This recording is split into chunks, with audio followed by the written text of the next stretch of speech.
Абу-Даби – крупнейший эмират, который занимает больше 80% территории всех Объединенных Арабских Эмиратов. Здесь заложено больше 90% запасов нефти страны, поэтому Абу-Даби – самый богатый эмират в Арабских Эмиратах.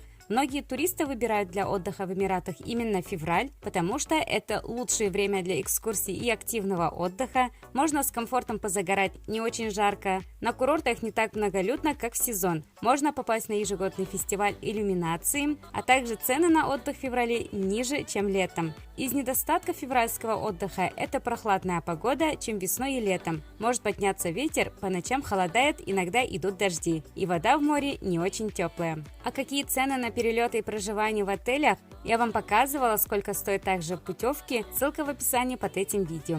Цены такие низкие, потому что туристов меньше, и поэтому часто предлагаются скидки. У туроператоров можно найти много горящих туров по невысокой цене. Низкие цены также на авиаперелет, билеты стоят примерно на 30% дешевле, чем после новогодних праздников. Самый дешевый тур в Арабских Эмиратах на двоих, например, будет стоить от 35 тысяч рублей с перелетом, в отель 5 звезд от 65 тысяч, путевка в отеле все включено от 90 тысяч рублей в зависимости от звездности отеля. Дороже всего обойдется отдых в столице и в Дубае.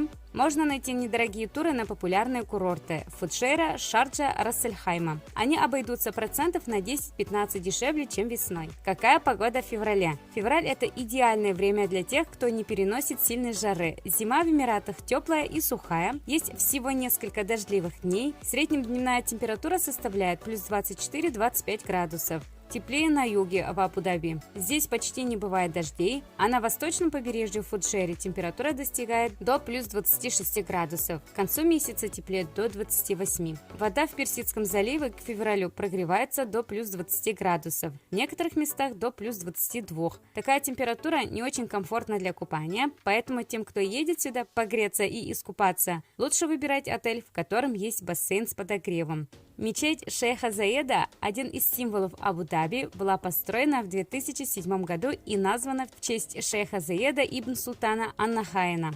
Шейх был основателем и первым президентом Арабских Эмиратов и пользуется огромным уважением в стране. Все, что можно назвать в честь шейха Заеда, называется в его честь дороги, мосты, мечети, а также музеи. Эта мечеть одна из 6 крупнейших в мире. Ее высота 114 метров. Одновременно в здании могут находиться 40 тысяч человек. Здесь можно увидеть самый большой в мире ковер площадью 5627 метров и самую большую в мире люстру, установленную в мечети. Ну и, конечно, поражает обилие белого мрамора, сусального золота и изысканных узоров. Мечеть примечательна не только архитектурой, но и тем, что туда можно заходить не мусульманам. Подписывайтесь на канал, жду ваших комментариев. Всем пока!